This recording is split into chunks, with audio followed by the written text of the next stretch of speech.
Dalam pasal 38 Undang-Undang PPSP dijelaskan atas sanggahan pihak ketiga terhadap kepemilikan barang yang disita.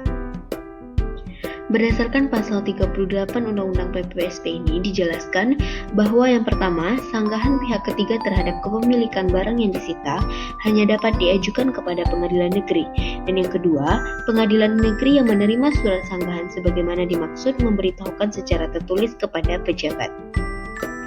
Yang ketiga, pejabat menangguhkan pelaksanaan penagihan pajak hanya terhadap barang yang disanggahkan kepemilikannya sejak menerima pemberitahuan sebagaimana dimaksud dalam ayat 2.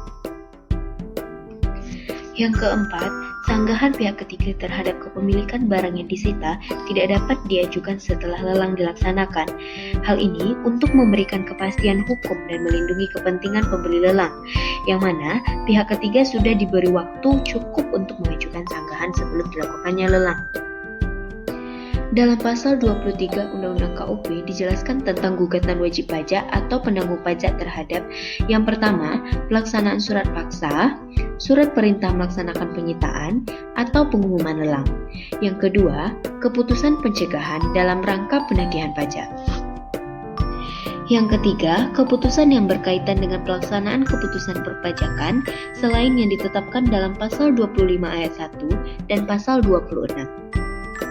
Yang keempat, penerbitan surat ketetapan pajak atau surat keputusan keberatan yang dalam penerbitannya tidak sesuai dengan prosedur atau tata cara yang telah diatur dalam ketentuan peraturan perundang-undangan perpajakan. Dan atas gugatan WP atau PP terhadap keempat hal tersebut hanya dapat diajukan kepada Badan Peradilan Pajak. Dalam pasal 37 Undang-Undang PPSP dijelaskan, yang pertama, gugatan PP terhadap pelaksanaan surat paksa, surat perintah melaksanakan penyitaan, atau pengumuman lelang hanya dapat diajukan kepada Badan Peradilan Pajak. Yang kedua, dalam hal gugatan PP dikabulkan, PP dapat memohon pemulihan nama baik dan ganti rugi kepada pejabat.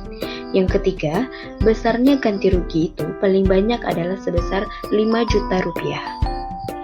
Yang keempat, perubahan besarnya ganti rugi ditetapkan dengan keputusan menteri atau keputusan kepala daerah. Yang kelima, gugatan PP diajukan dalam jangka waktu 14 hari sejak surat paksa, surat perintah melaksanakan penyitaan, atau pengumuman lelang dilaksanakan.